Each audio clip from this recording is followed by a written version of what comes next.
हिंदी में यूपीएससी की तैयारी से संबंधित प्रोग्राम्स को देखने के लिए सब्सक्राइब करें study IQIAS Hindi. A very very very warm hearted welcome to all of you. This side is Abhinav Kumar बौरे और आज की इस क्लास में हम क्या डिस्कस करने वाले हैं, तो जैसा कि आप लोगों ने थंबनेल में देख लिया होगा, आज की इस क्लास में हमारा टॉपिक है basically difference between tropical and temperate cyclone, अर्थात उष्णकटिबंधीय चक्रवातों तथा शीतोष्णकटिबंधीय चक्रवातों के मध्य अंतर। आई थिंक आप सभी ने प्रीवियस जो क्लासेस थी अर्थात उष्णकटिबंधीय चक्रवात तथा शीतोष्णकटिबंधीय चक्रवात, इनकी क्लासेस अटेंड कर ली होंगी। अगर आप लोगों ने इन केस इसे नहीं अटेंड करा है तो मैं आपको दावे के साथ ये बात कह सकता हूं, definitely I am damn sure about this, कि अगर आपने प्रीवियस क्लास नहीं भी देखी है और आज के इस वीडियो को आप पूरा देख लें तो आपको बेहतर तरीके से दोनों ही प्रकार के साइक्लोन के लिए एक बेहतर अंडरस्टैंडिंग आ जाएगी। देखिए, अगर आप चाहते हैं कि डेडिकेटली जो क्वेश्चंस आते हैं सिविल सेवा परीक्षा में, उनके क्वेश्चंस को आप पूरा सॉल्व कर पाएं, तो याद रखें उसके लिए आपको जो है वो प्रीवियस वीडियो देखने होंगे। परंतु अगर मैं आपसे कहूं कि प्रिलिमिनरी एग्जामिनेशन में जो इजी क्वेश्चंस आते हैं आप उन्हें इजीली जो है वो सॉल्व कर पाएंगे। और ये याद रखिए कि इन दोनों ही चक्रवातों के मध्य अंतर को अगर कोई स्टूडेंट समझ लेता है तो उसके लिए आंसर राइटिंग और भी ज्यादा ईजी हो जाएगी और याद रखें आपकी अंडरस्टैंडिंग एक स्टेप अहेड हो जाएगी। क्लियर? तो दोनों ही साइक्लोन्स अर्थात दोनों ही चक्रवातों के मध्य अंतर आज की इस क्लास में हम देखेंगे। नेक्स्ट क्लास में हम प्रति चक्रवात अर्थात एंटी साइक्लोन कंप्लीट करेंगे और इसके साथ ही हम क्लाइमेटोलॉजी के एक बड़े से सेक्शन को एंडिंग की तरफ लेकर जाएंगे। याद रखें इसके पश्चात जो है वो बहुत कुछ नहीं बच जाता है क्लाइमेटोलॉजी में। मैं जो लास्ट वीडियो होगा उसमें डिटेल में डिस्कस करूंगा कि हमने वायुमंडल के निर्माण से लेकर चक्रवातों तक, वाताग्र हो चाहे वायु राशियां हो या कोई अदर डायमेंशंस हो, चाहे वो गैसों का डिस्कशन हो, इन सभी को हमने डिटेल में कवर करा है। मैं श्योरिटी के साथ ये बात कह सकता हूं कि अगर कोई स्टूडेंट पूरा क्लाइमेटोलॉजी का सेक्शन कंप्लीट कर ले तो उसे एक बेहतर अंडरस्टैंडिंग और साथ में उसका आंसर जो है वो हर बार एक स्टेप अहेड होगा अदर स्टूडेंट से। तो चलिए हम स्टार्ट करते हैं। बेसिकली डिफरेंस बिटवीन साइक्लोन के दो टाइप, यानी कि उष्णकटिबंधीय चक्रवात तथा शीतोष्णकटिबंधीय चक्रवात। तो पहले यह जान ले कि चक्रवातों यानी कि उष्ण और शीतोष्ण दोनों की ही केसेस में सिमिलैरिटी क्या है, यानी कि दोनों में समानताएं क्या हैं। तो इन दोनों में ही एक समानता है, ये याद रखिए, दोनों ही चक्रवात हैं और चक्रवात के केस में आप पाएंगे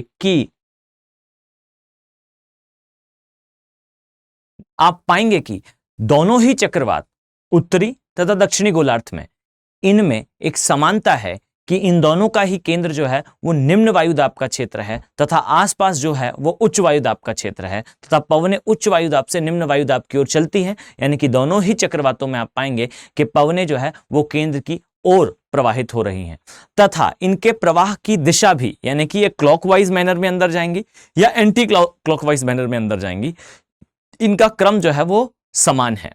क्लियर? उत्तरी गोलार्ध में एंटी क्लॉकवाइज, दक्षिणी गोलार्ध में क्लॉकवाइज ये एंटर करती हैं, प्रवेश करती हैं। अब अगर मैं इसे प्लॉट करूं तो आई थिंक आप सभी को बेहतर तरीके से याद होगा, हमने जो है वो दोनों ही केसेस में इसे प्लॉट करा था, अर्थात उत्तरी गोलार्ध के केस में तथा दक्षिणी गोलार्ध के केस में। आई थिंक आपको याद होगा कि इस प्रकार से जो है हमने इसे प्लॉट करा था, जहां हमने देखा कि ये है प्रेशर लो वाला पार्ट अर्थात निम्न वायुदाब वाला पार्ट। इसी प्रकार से यहां हमने ड्रॉ करा है समदाब रेखाएं, अर्थात वे रेखाएं जो आइसोबार्स कहलाती हैं, यानी कि समान वायुदाब के क्षेत्रों को आपस में कनेक्ट करती हैं। जस्ट अ सेकेंड, मैं इसे प्लॉट कर लूं।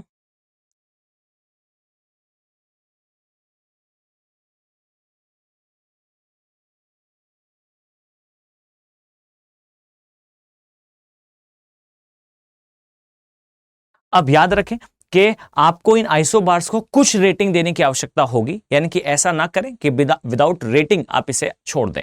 क्लियर? तो हम इसे जो है वो एक रैंडम रेटिंग दे देते हैं, यानी कि इसमें हम कुछ नंबर्स मेंशन कर देते हैं।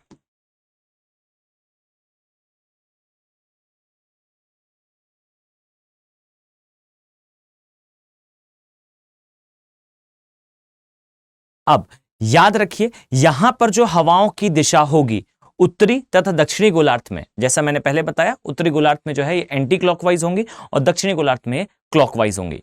तो इसे अगर हम ड्रॉ करें तो ये कुछ इस प्रकार से दिखाई देगा।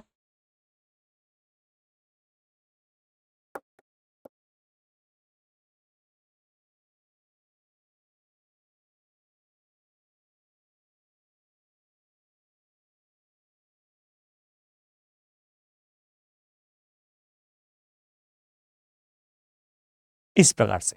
तो याद रखें कि जो चक्रवात हैं दोनों ही प्रकार के, अर्थात उष्णकटिबंधीय तथा शीतोष्णकटिबंधीय, वो गोलार्धों में इसमें निम्न वायुदाब क्षेत्र की ओर हवाएं उच्च वायुदाब से चलती हैं। दिशाएं अलग अलग हो सकती हैं पर दोनों ही चक्रवात में यह क्रम समान होगा।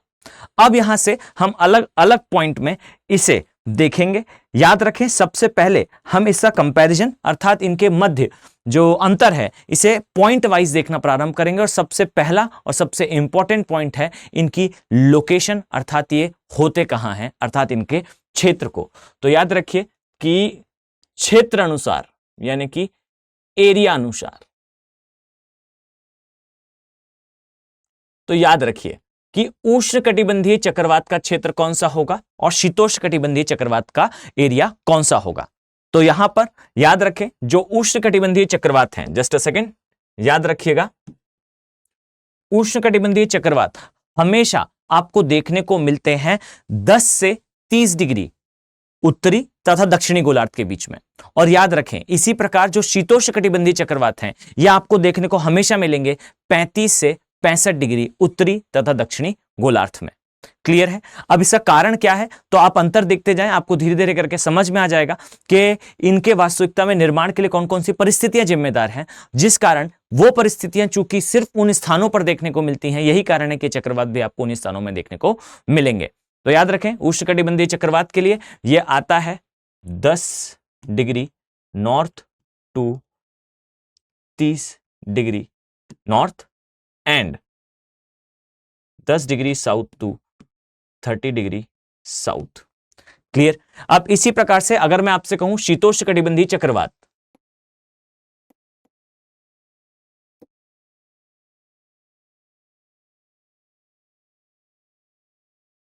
तो याद रखें जैसा मैंने आपको बताया ये लगभग 35 डिग्री से 65 डिग्री उत्तरी तथा दक्षिण गोलार्ध में देखने को मिलते हैं।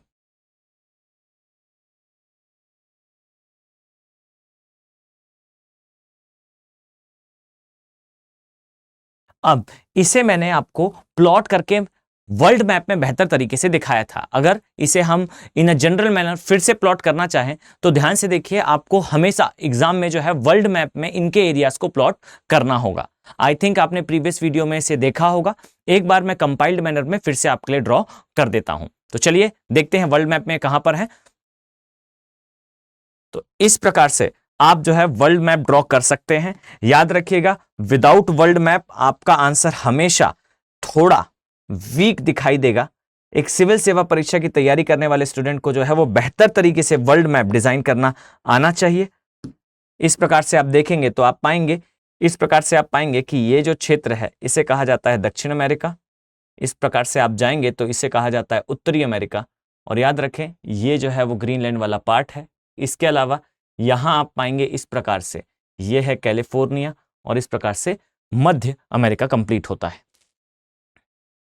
इसी प्रकार से अगर मैं आपसे कहूं ये वाला जो भाग है इसे कहा जाता है अफ्रीका वाला भाग। अगर आप इसे इस प्रकार से ड्रॉ करें तो आप पाएंगे कि कुछ इस तरह से चलते हुए अरब के प्रायद्वीप से होते हुए ये है हमारा ग्रेट इंडिया, ये है साउथ ईस्ट एशिया और इस प्रकार से चलते हुए कोरिया से हम ऊपर आएंगे, ये है हमारा मित्र राष्ट्र। इसके अलावा यह है स्मगलर्स का कॉन्टिनेंट और ये चलते हुए हम ऊपर आ चुके हैं। इस वाले भाग को कहा जाता है ऑस्ट्रेलिया। क्लियर। तो याद रखिए जो उष्णकटिबंधीय चक्रवात का क्षेत्र है ये कौन सा है तो आप पाएंगे उष्णकटिबंधीय चक्रवात आपको दोनों ही गोलार्धों में इस प्रकार से देखने को मिलेंगे। ये उष्णकटिबंधीय चक्रवात का क्षेत्र है। इसी प्रकार से आपको यहां पर देखने को मिलेंगे। इसी प्रकार अगर हम देखें तो शीतोष्णकटिबंधीय चक्रवात हमें कहां देखने को मिलते हैं तो आप पाएंगे कि शीतोष्णकटिबंधीय चक्रवात का क्षेत्र जो है वो इस प्रकार से है। ये 35 से 65 के बीच में उपस्थित हैं।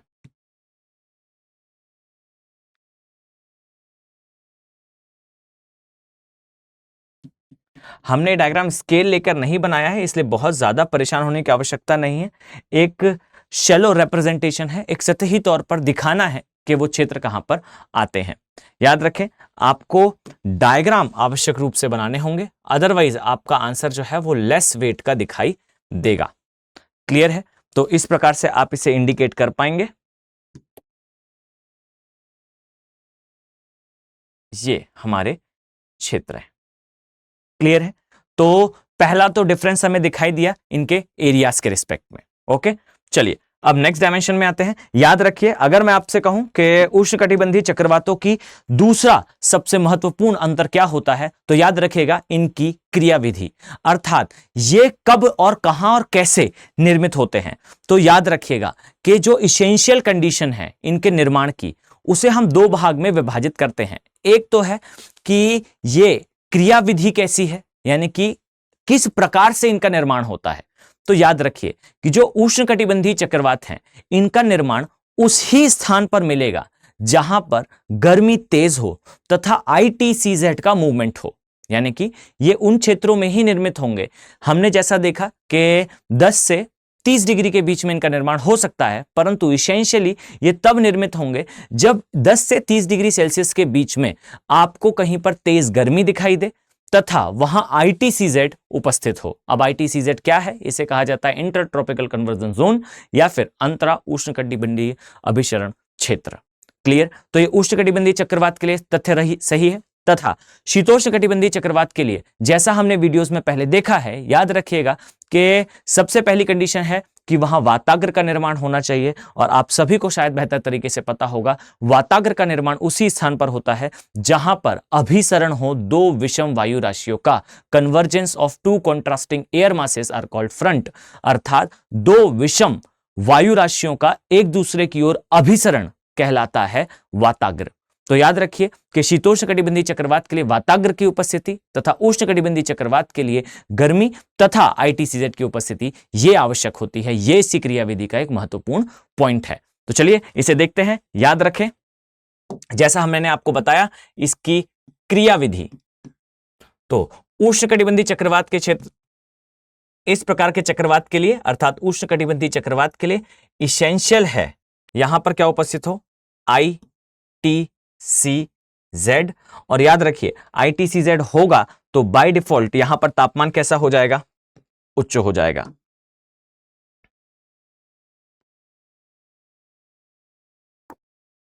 ओके, चलिए इसके अलावा जैसा हमने अभी देखा शीतोष्णकटिबंधीय चक्रवात के लिए हमने क्या पॉइंट निकाला है, तो याद रखें शीतोष्णकटिबंधीय के लिए हमारा इसेंशियल पॉइंट है कि ये चक्रवात तभी निर्मित होंगे जब वाताग्र अर्थात फ्रंट का फॉर्मेशन होगा।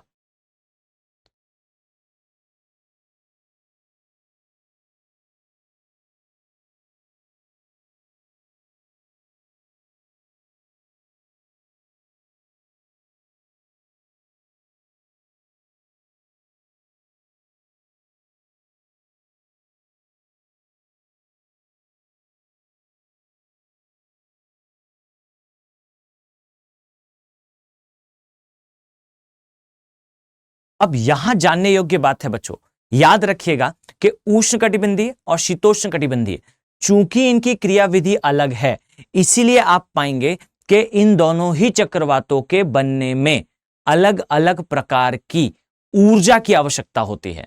अब यहां पर ध्यान से समझिएगा मैं क्या कहना चाह रहा हूं। मैं ये कहना चाह रहा हूं, पहला हमने देखा इसकी लोकेशन क्या होगी, दूसरा हमने देखा उन लोकेशंस में कब बनेंगे। अब तीसरा हम देखने वाले हैं कि वो कौन सी ऊर्जा है जिसके उपस्थित होने पर ये चक्रवात जो है वो आगे ट्रिगर करते हैं, यानी कि निर्मित तो हो गए लेकिन निर्मित होने के पश्चात ये आगे कैसे गतिमान रहते हैं, यानी कि वो कौन सी ऐसी शक्ति है, वो कौन सी ऐसी ऊर्जा है जो इसे चलाती है। इसे इंग्लिश में कहा जाता है source of power of these cyclone, अर्थात इस प्रकार के चक्रवातों के कार्य करने हेतु आवश्यक ऊर्जा, आवश्यक शक्ति इन्हें कहां से मिलती है। तो याद रखें कि उष्ण और शीतोष्ण दोनों के ही केसेस में आपको यह जानना होगा कि जिस प्रकार से उष्णकटिबंधीय चक्रवात में हमने देखा कि यह चक्रवात तब ज्यादा स्ट्रांग होते हैं जब लेटेंट हीट ऑफ कंडेंसेशन अर्थात संघनन की गुप्त ऊष्मा इसका मान उच्च होता है।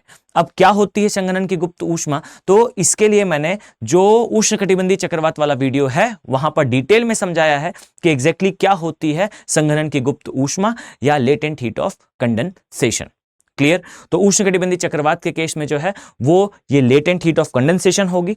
और याद रखें शीतोष्णकटिबंधीय चक्रवात के केस में ये बेसिकली होती है दो वायु राशियों के मध्य तापमान के अंतर को। अब याद रखें जितना ज्यादा अंतर होगा इन दोनों वायु राशियों के तापमान में उतना ज्यादा स्ट्रांग होगा क्या, शीतोष्णकटिबंधीय चक्रवात। तो याद रखिएगा कि उष्णकटिबंधीय चक्रवात यहां हम मेंशन कर देते हैं, हम बात कर रहे हैं इन चक्रवातों की ऊर्जा अर्थात एनर्जी के बारे में। अब याद रखें कि उष्णकटिबंधीय चक्रवात के केस में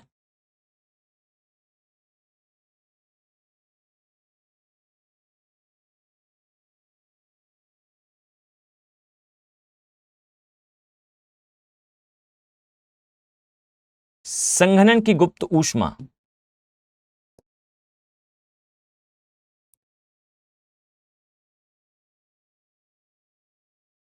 ये होती है मुख्य ऊर्जा का स्रोत। और इसी के एग्जैक्टली विपरीत आप पाएंगे कि शीतोष्णकटिबंधीय चक्रवात के केस में ये होती है बेसिकली दोनों वायु राशियों जो विषम हैं इनके मध्य तापमान का अंतर।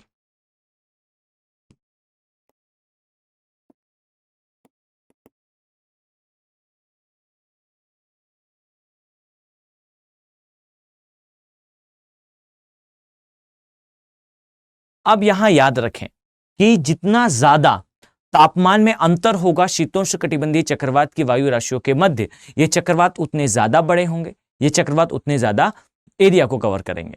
इसी प्रकार से अगर उष्णकटिबंधीय चक्रवात को देखें तो जितना ज्यादा आप पाएंगे तापमान उच्च है, या मैं कहूं जितना ज्यादा जो है संघनन की गुप्त ऊष्मा की मात्रा है, ये चक्रवात उतने ही ज्यादा क्या होंगे, घातक होंगे। तो इस प्रकार से हमने जो है वो दो पॉइंट्स देखे। इसमें जो है ये तीसरा पॉइंट है बेसिकली। पहला पॉइंट है इनके एरिया से, सेकेंड पॉइंट हमने देखा बेसिकली इनके जो है वो क्रिया विधि से, और तीसरा पॉइंट हम अब देख रहे हैं इनकी ऊर्जा से। चलिए नेक्स्ट पॉइंट पर डिस्कशन करते हैं। याद रखिए कि जिस भी स्थान पर ये निर्मित होंगे वहां पर तापमान और खासकर दाब की स्थितियां क्या होती हैं, या हम कहें कि यहां पर वेदर कंडीशन किस प्रकार की होती है, तो इसे अब हम देखने वाले हैं। तो सबसे पहले हम देखेंगे दाब की स्थिति किस प्रकार की है। तो याद रखें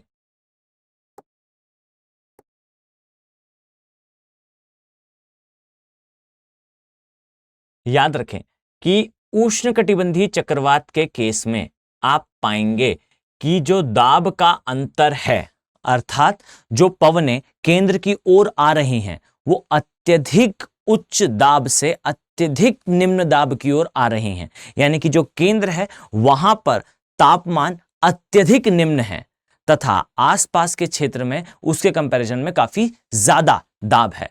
अब अगर आप इजीली रीजनिंग लगाएं तो याद रखिए कि जब दाब का एग्जैक्टली अंतर बहुत ज्यादा होगा, प्रेशर डिफरेंस बहुत ज्यादा होगा, तो हवाओं का वेग कैसा होगा, हवाओं का वेग अत्यधिक तीव्र होगा। तो याद रखिएगा उष्णकटिबंधीय चक्रवात के केस में आप पाएंगे कि दाब में अंतर उच्च होने के कारण हवाओं की जो गति है वो भी काफी ज्यादा उच्च होती है, और शीतोष्णकटिबंधीय चक्रवात के केस में ऐसा नहीं होता। याद रखें कि वायु राशियों के मध्य तापमान का अंतर तो होता है परंतु इतना ज्यादा अंतर नहीं होता, और इस कारण दाब में भी बहुत ज्यादा अंतर नहीं होगा, और जब दाब में अंतर नहीं होगा तो हवाओं का वेग भी उतना ज्यादा नहीं होगा। क्लियर है। तो यहां हम दाब के माध्यम से हवाओं के वेग को भी एक डायमेंशन बना सकते हैं इन दोनों ही चक्रवातों के मध्य अंतर से। तो चलिए जल्दी से इसे देखते हैं। याद रखें उष्णकटिबंधीय चक्रवात के केस में जो दाबांतर है यह कैसा होगा, उच्च होगा, और इसी उच्च होने के कारण आप पाएंगे कि पवनों का वेग यह भी कैसा होगा, उच्च होगा। क्लियर। और इसी के विपरीत अगर मैं आपसे कहूं शीतोष्णकटिबंधीय चक्रवात के केस में यहां पर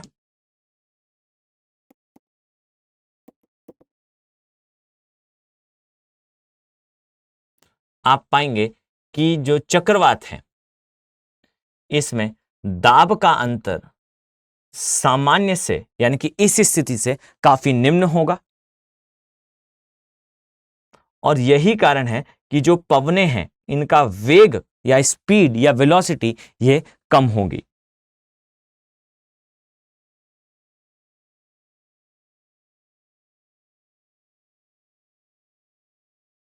तो इन दोनों डायमेंशन को याद रखिएगा। इसी प्रकार से अगर हम कहें कि तापमान में किस प्रकार का प्रभाव होगा तो याद रखिएगा कि जो उष्णकटिबंधीय चक्रवात हैं ये तब निर्मित होते हैं जब दाब और ताप खासकर जो ताप है वो उच्च हो। तो याद रखिए यहां पर जो ताप का अंतर है ये काफी ज्यादा होगा और शीतोष्ण के केस में ये ताप का अंतर जो है वो काफी कम होगा।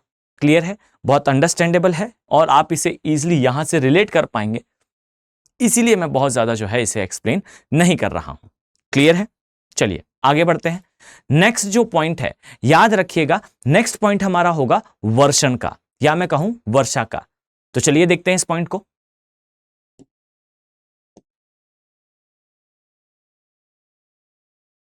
अब याद रखें जो उष्णकटिबंधीय चक्रवात होंगे जब भी ये किसी स्थान पर आते हैं तो आई थिंक आप सभी को ज्ञात होगा कि उष्णकटिबंधीय चक्रवातों के केस में आप पाएंगे कि जब भी ये चक्रवात आते हैं उस स्थान पर तीव्र वर्षा होती है। और जैसा मैंने आपको प्रीवियसली वीडियोस में समझाया भी था कि जब भी ये चक्रवात आते हैं उस स्थान पर तेज हवाएं चलती हैं, हवाओं के चलने के साथ तीव्र वर्षा होती है और सर्ज स्ट्रोम भी आता है, अर्थात इन चक्रवातों के आने पर बड़ी बड़ी लहरें भी आती हैं। और याद रखिएगा ये लहरें विनाशकारी होती हैं और उस स्थान पर जो है मड फ्लो के लिए भी काफी जिम्मेदार होती हैं। अब ये क्या होता है मड फ्लो, तो मैंने प्रीवियस वीडियो में समझाया भी था। इन शॉर्ट अगर मैं आपसे कहूं तो अचानक से सागरीय लहरों के आ जाने के कारण जो मृदा है वो अपर्दित हो जाती है, पानी में एक घुल जाती है और पानी में घुलने के बाद एक गाढ़े कीचड़ का निर्माण करती है और यह कीचड़ का फ्लो जो है होते हुए शहरी क्षेत्रों के अंदर प्रवेश करता है। अब याद रखिए इससे होता यह है कि तटीय क्षेत्रों में जो उपजाऊ मृदा है वो भी अपर्दित हो जाती है और कई वर्षों के लिए वो जो भूमि है वो बंजर हो जाती है तथा साथ में शहरी क्षेत्रों में मड के फ्लो के कारण अर्थात कीचड़ के भर जाने के कारण ट्रांसपोर्टेशन और कम्युनिकेशन अर्थात संचार एवं परिवहन के जो संसाधन हैं ये ब्रेक हो जाते हैं और इसीलिए रिलीफ का वर्क अर्थात वहां पर जो आपदा आई है उससे बचाव कार्य की गतिविधियां और भी ज्यादा मंद हो जाती हैं। अब यहां याद रखिएगा कि इस प्रकार की कंडीशन में जब आप उष्णकटिबंधीय चक्रवात का डिस्कशन करें तो आपके माइंड में क्लियर होना चाहिए कि उष्णकटिबंधीय चक्रवात वास्तविकता में क्या है, एक आपदा है। और इसी के विपरीत जो शीतोष्णकटिबंधीय चक्रवात है आप पाएंगे कि ये चक्रवात जब आते हैं तो तीव्र वर्षा कभी नहीं होती। इसके दो वाताग्र होते हैं, दो फ्रंट होते हैं। एक फ्रंट पर, एक वाताग्र पर आप पाएंगे कि मध्यम मध्यम वर्षा होगी। उसी जो चक्रवात है उसके दूसरे फ्रंट पर, दूसरे वाताग्र पर थोड़ी तीव्र वर्षा होगी, परंतु याद रखिए आपदा के समान वर्षा कभी नहीं होगी। क्लियर? उष्णकटिबंधीय चक्रवात के केस में ये आपदा के समान जो है वो बिहेव करता है और आपदा के समान क्या, एग्जैक्टली यही एक आपदा है। क्लियर है? तो यहां याद रखिए उष्णकटिबंधीय चक्रवात के केस में जो है आपको तीव्र वर्षा देखने को मिलती है। और याद रखिएगा ये तीव्र वर्षा कराते कौन से मेघ हैं, तो ये कराते हैं कपासी वर्षा मेघ। यहां मैं डायग्राम के थ्रू अभी एक्सप्लेन नहीं कर रहा हूं पर मैंने वीडियो में पहले कर रखा है। याद रखिएगा कि यहां पर आपको जो है वो बिजली का चमकना, इस स्थान पर आपको जो है वो हो सकता है कि आपको हेल अर्थात ओला भी गिरता हुआ दिखे। और याद रखिए इन चक्रवातों से सुनामी जैसी स्थिति भी कई बार निर्मित होती हुई देखी जाती है। क्लियर है? इसी के विपरीत जो शीतोष्णकटिबंधीय चक्रवात हैं, जैसा हमने अभी डिस्कस करा कि इन चक्रवातों के केस में आप पाएंगे कि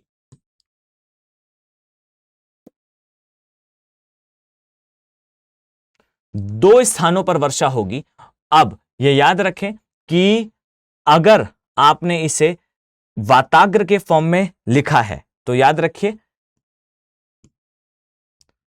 एक वाताग्र के समान आपको जो है वो मध्यम वर्षा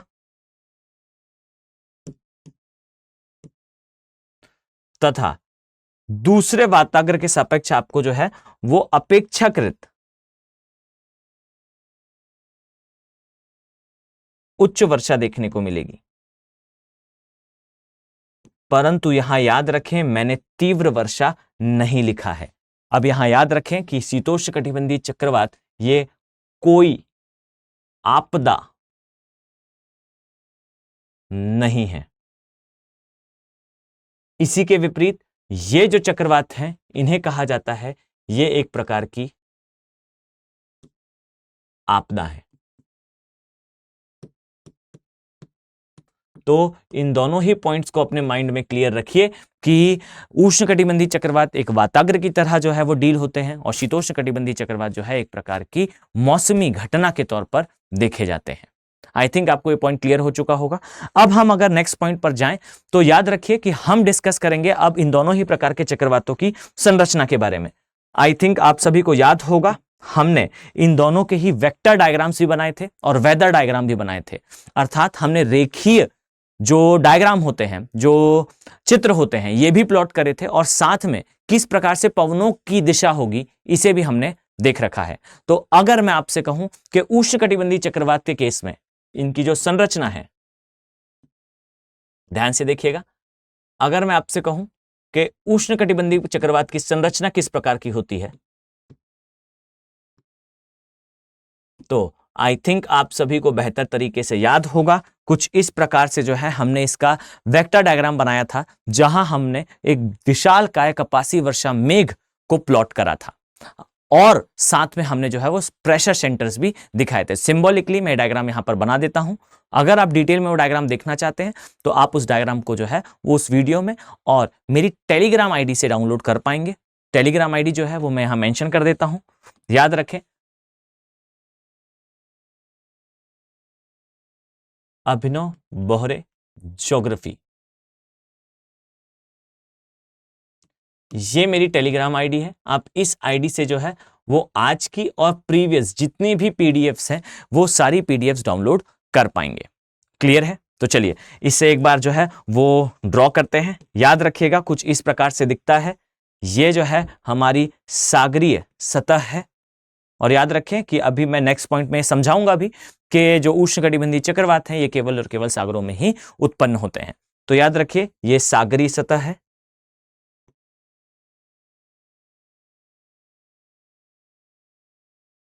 और आप इस प्रकार से पाएंगे यहां निर्मित होते हैं मेघों से निर्मित एक वॉल जैसी, दीवार जैसी संरचना और इस संरचना के आसपास जो है आपको पवनों का घुमाव देखने को मिलेगा।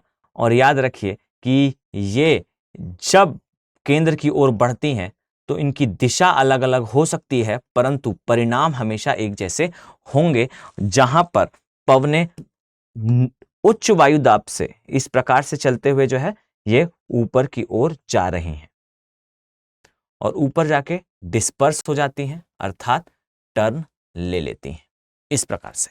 तो ये जो है किस प्रकार के चक्रवात की संरचना है, ये उष्णकटिबंधीय चक्रवात की संरचना है।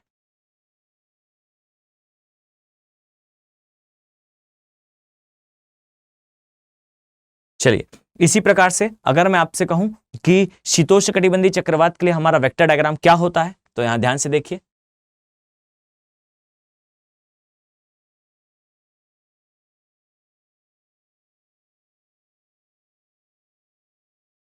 याद रखें इस प्रकार के चक्रवात किसी भी स्थान पर चूंकि निर्मित हो सकते हैं तो केवल हम सतह ड्रॉ करेंगे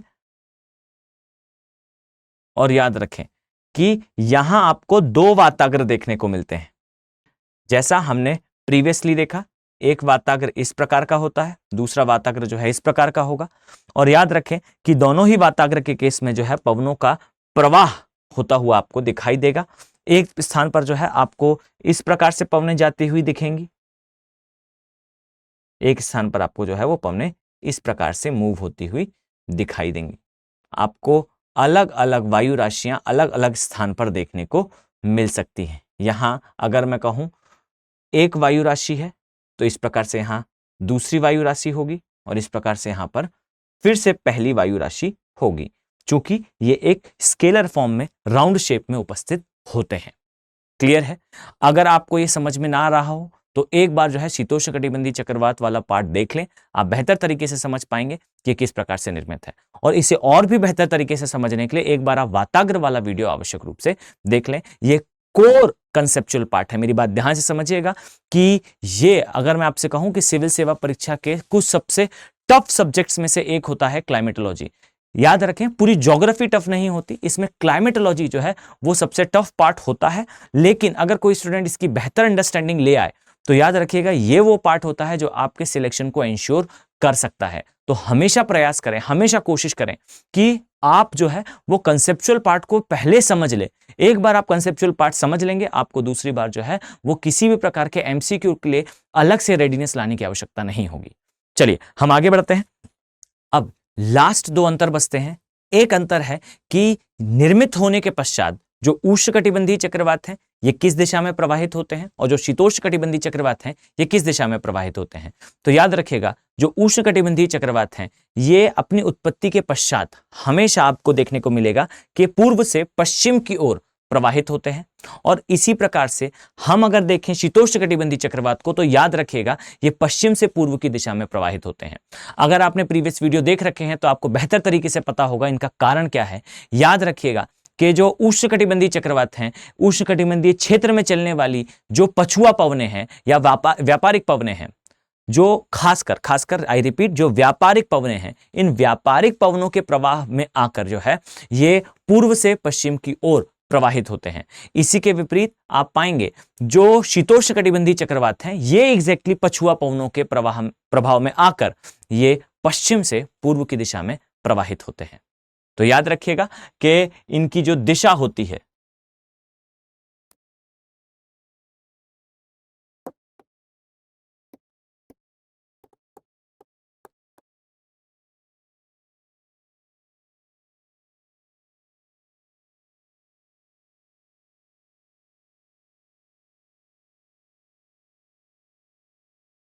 याद रखें उष्णकटिबंधीय चक्रवात हमेशा आपको देखने को मिलेगा कि ये पूर्व से पश्चिम की दिशा में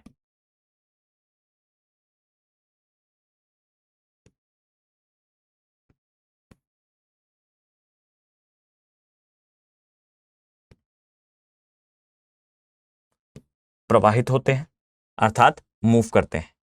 इसी के विपरीत याद रखिएगा कि शीतोष्णकटिबंधीय चक्रवात जो है वो आपको देखने को मिलेगा कि पश्चिम से पूर्व की दिशा में जाएंगे।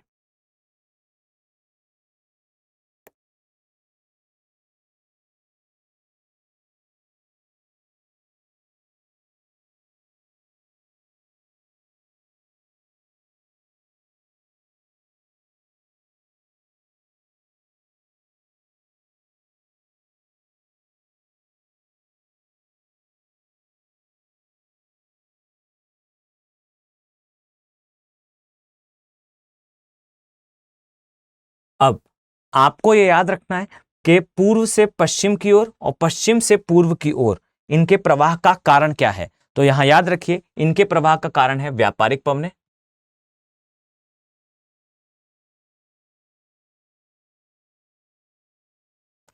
इसी प्रकार से आप पाएंगे कि इनका कारण है पछुआ पवनें। अब ये चीज बेहतर तरीके से याद रखें कि ये हर बार होने वाली घटना है, अर्थात कभी भी आपको इसका एक्सेप्शन देखने को नहीं मिलता। आई थिंक आप लोगों को याद होगा, अगर मैं आपसे कहूं कि ये है हमारा प्रायद्वीपीय भारत, जस्ट अ सेकेंड, अगर मैं आपसे कहूं ये है हमारा प्रायद्वीपीय भारत, हम थोड़ा सा इसको जो है वो शिफ्ट अगर करें तो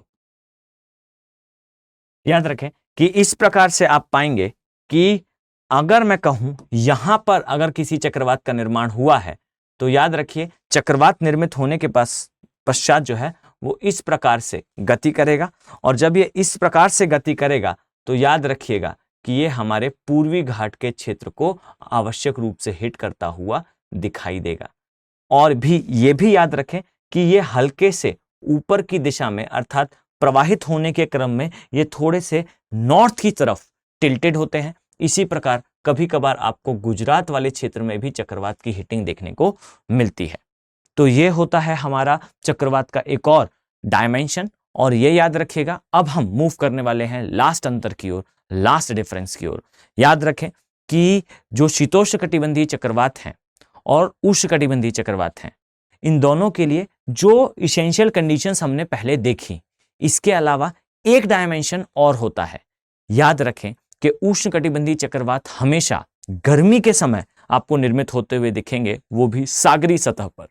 लेकिन जो शीतोष्णकटिबंधीय चक्रवात हैं, ये किसी भी ऋतु में बन सकते हैं तथा ये किसी भी स्थान पर बन सकते हैं, अर्थात सागरी क्षेत्र में भी निर्मित हो सकते हैं तथा ये एक स्थल खंड वाले भाग में भी निर्मित हो सकते हैं। तो ये हमारा लास्ट पॉइंट हुआ, अर्थात जो उष्णकटिबंधीय चक्रवात हैं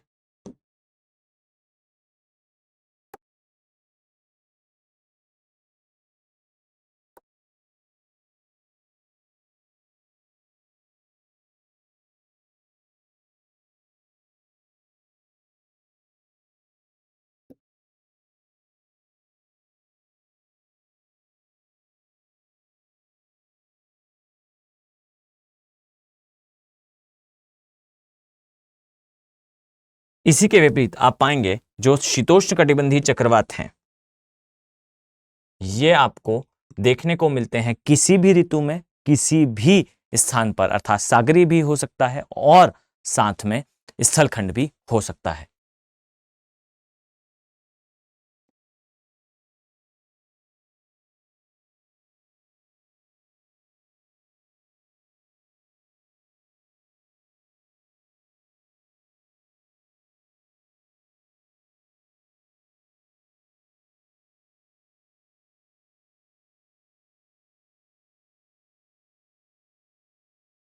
तो इस प्रकार से हमारे जो है वो चक्रवातों के मध्य अंतर वाला पार्ट कंप्लीट होता है।